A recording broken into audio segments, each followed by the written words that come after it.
Сегодня мы прилетели из Берлина в Париж, чтобы наконец-то познакомиться с его улицами, поприветствовать Амели Пулен и попробовать лучший круассан в городе. А еще прогуляться под дождем. И на все это у нас только 3 дня.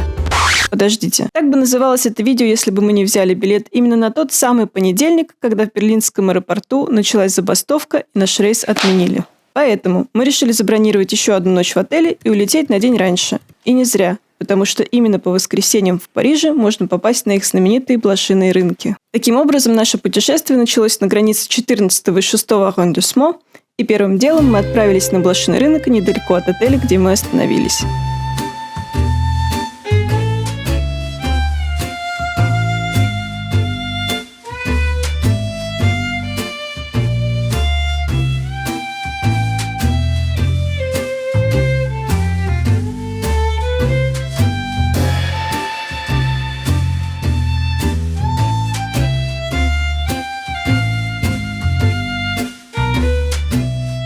А сейчас внимание! Да, друзья, мы в Париже. Обратите внимание на цены.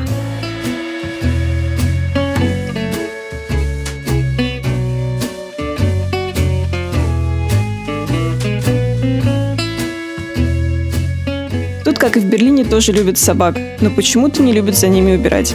И эта табличка — напоминание.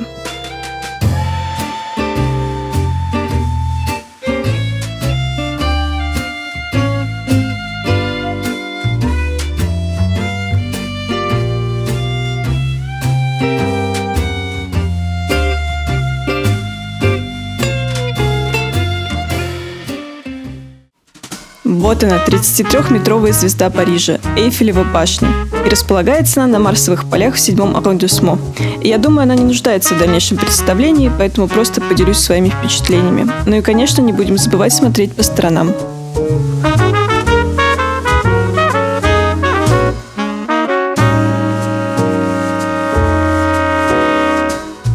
Так вот, мне всегда казалось, что Эйфелева башня – это символ изящества.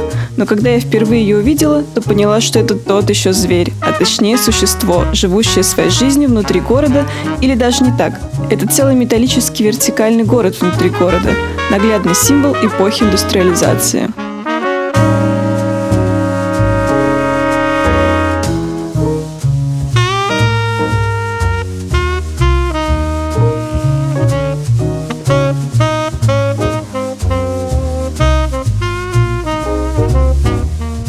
Мы не стали подниматься наверх, я лично предпочитаю твердо стоять на земле, да и сэкономленные 60 евро можно проинвестировать в гардероб и купить себе фирменную тельняшку.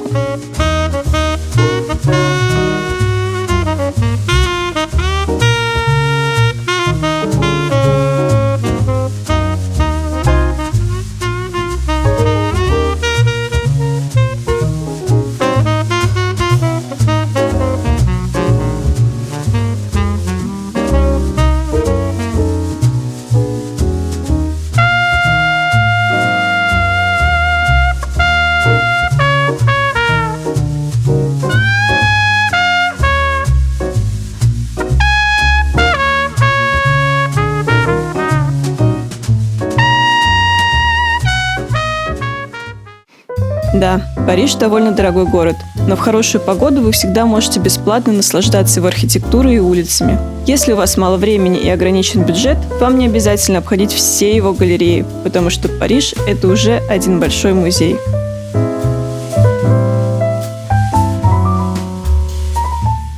Теперь я понимаю, почему этот город всегда притягивал художников и деятелей искусства.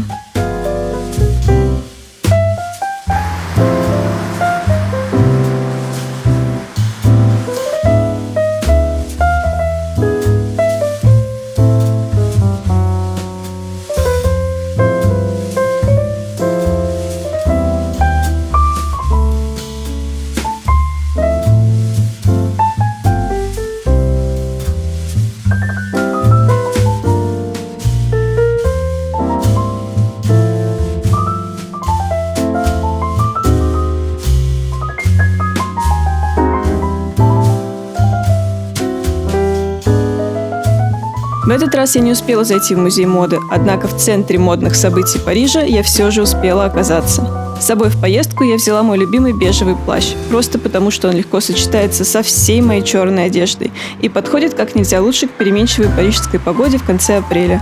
Приехав в Париж, я поняла, что мы с ним попали в самый настоящий французский тренд. В Берлине я была единственным человеком в бежевом тренче. Здесь его носил каждый второй. Его можно было встретить как на женщинах, так и на мужчинах.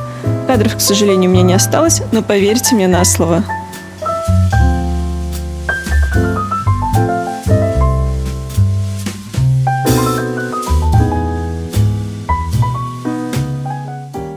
Да, в Берлине у меня никогда не было таких грязных ботинок. Поэтому мы ищем ближайшую скамейку и влажные салфетки. Путешествие в такой обуви продолжать категорически нельзя, потому что после Триумфальной арки мы сразу отправляемся на самую модную улицу Парижа – Елисейские поля.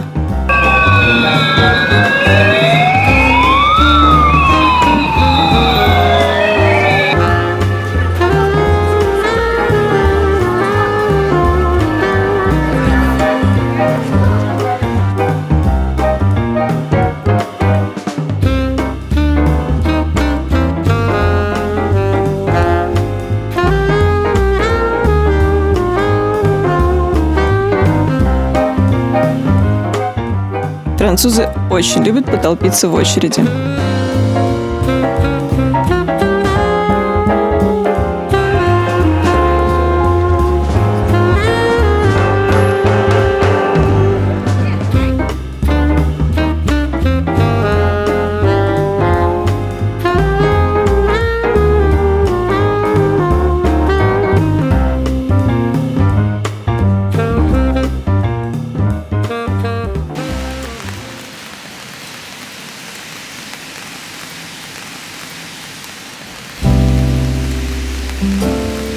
А вы смотрели фильм Вуди Аллена «Полночь в Париже»? Если да, поделитесь своими впечатлениями о нем, а еще об этом видео. И не забывайте поставить лайк, если вам нравится наше путешествие. Вам просто, а мне приятно. Спасибо.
Наше утро началось в Люксембургском саду. Вот они, его знаменитые зеленые стульчики. Не ожидала, что их будет так много. Они, кстати, нигде не привязаны, а просто раскиданы по парку.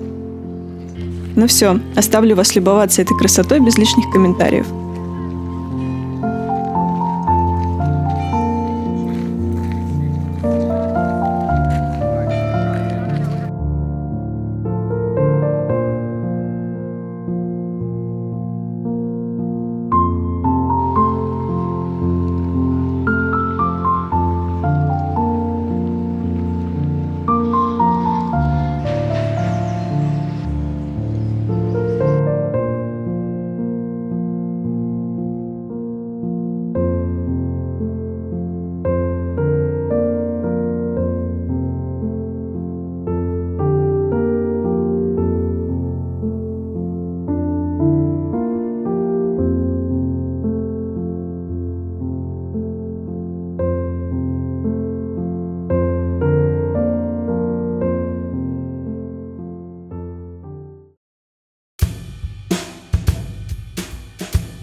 А вот и я, и мой первый круассан в Париже. Уже целые сутки здесь, и еще ни одного съеденного круассана. Быстро исправляем.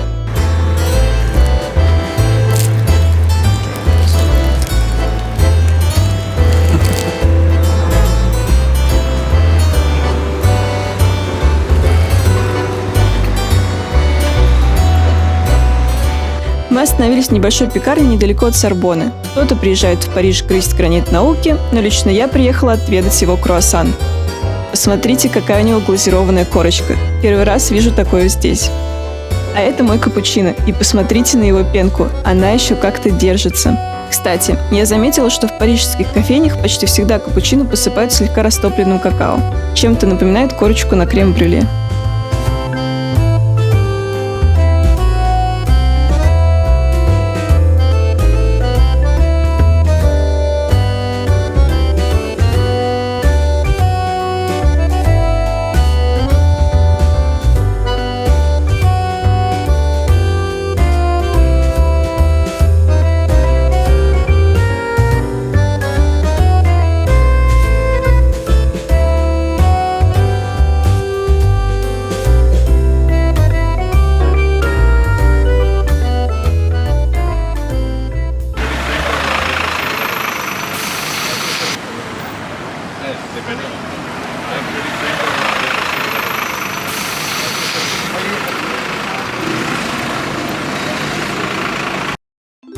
А вот так Париж звучит в моей голове. Как так получилось, я не знаю, но сразу после кафе с круассанами мы оказались возле этой красивой булочной.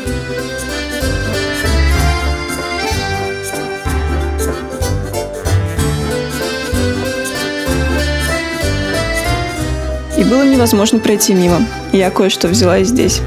Вместе с мужем и моей сладкой находкой отправляемся на набережную Сены. И что же в этой коробочке? Это лимонный тарт. И кажется, бисквит на нем только для того, чтобы держать крем.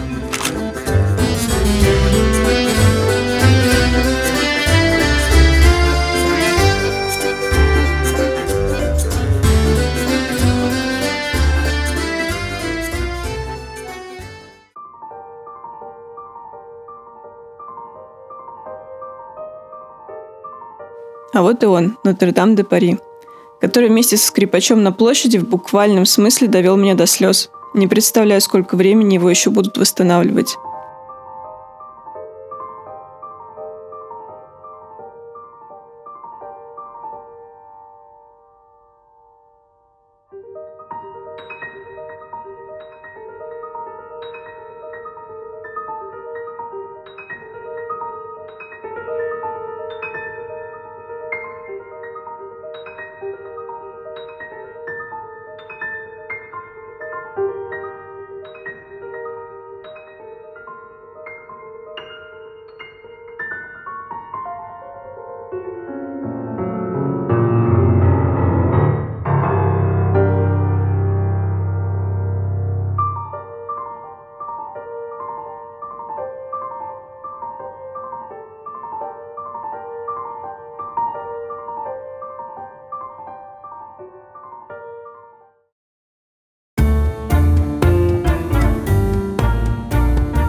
Центр Помпиду. Еще один монстр, живущий своей жизнью в Париже.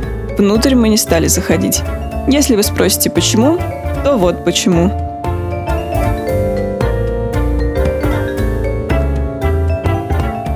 Вместо этого мы пошли наслаждаться искусством в городе.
кстати, на заметку, отличная идея для прогулок в дождь. Крытые торговые галереи, ведущие к Лувру.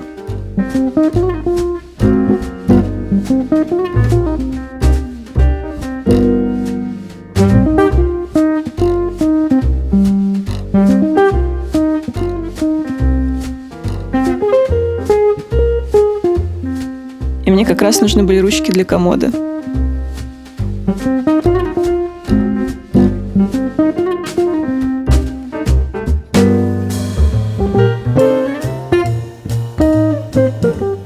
Ну как здесь не потрогать этот круассан? Хотя, мне кажется, испечен он был не сегодня утром.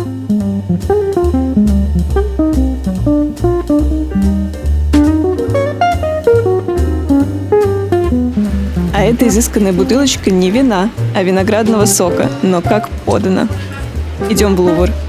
Все, что вы увидите дальше, пожалуй, оставлю без комментариев.